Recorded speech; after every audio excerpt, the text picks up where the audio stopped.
தாயார் புறப்பாடு. தாயார் புறப்பாடாகி தாயார் கல்யாண வீதிக்கு கல்யாண மண்டபத்துக்கு எழுந்தபடி உடனே பெருமாள் தாயார் திருக்கல்யாண உற்சவம் நடக்க போகுது. நேற்று சொன்ன மாதிரி இது வைதிகோத்சவம்.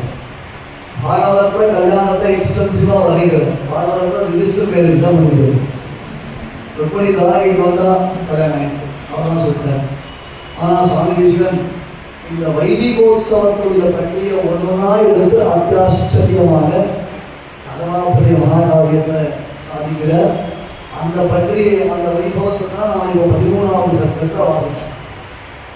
மேற்கொண்டு கல்யாணம் உடனே லைட்டாக ரொமான்ஸ் ஆரம்பிச்சுட்டு அதுக்கப்புறம் மேற்கொண்டு சிசுபால அவதாரங்கள் சொல்ல போகும்.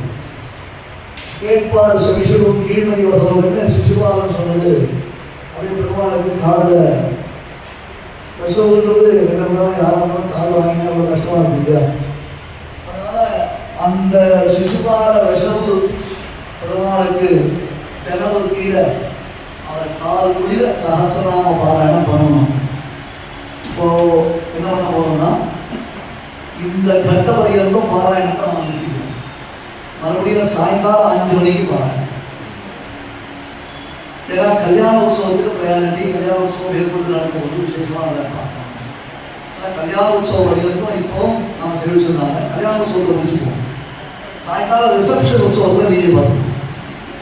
இன்னைக்கு சாயங்காலம் புறப்பாடு எதுவும் கிடையாது. பெருமாள் தாயார் இந்த ஆஸ்தானத்தை ஊஞ்சலையில் இருக்கிறார். ஊஞ்சலை சிறசாரிப்பா 5 மணிலேருந்து நான் முதல்ல யாரவா பெரிய பார்க்கணும். முதல்ல 3 மணிக்கு யாரவா பெரிய பார்க்கணும். அப்புறம் சந்தியாவனம் பண்ணிட்டு ஒரே சகசிரநாமம் பாராயணம். சகசிரநாமம் ஆனோடனே உபன்யாசம் 7:15 உபன்யாசம் ஆரம்பிச்சிடும். 8:30 உபன்யாசம். அதுக்கப்புறம் கோஷ்டி.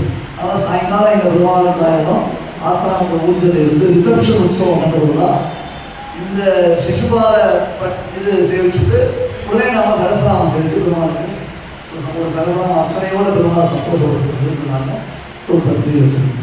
இன்னைக்கு காத்தால இப்போ சேவிக்கலாம்னு சொன்னால் எல்லாருக்கும் பல சம்பந்தம் இருக்குது. முக்கியமாக அமாவாசை அவாவா நடுவில் ஒரு சின்ன ஒரு கேப் கிடைச்சா அதுக்குள்ள அவளை காரியத்தை முடிச்சு வரணும் சௌரியமாக இருக்கணும்னா தான் இப்போ இந்த பாராயணத்தை கொடுத்து முடியும். நேரம் உற்சவம் தாயார் புறப்பட போகுது.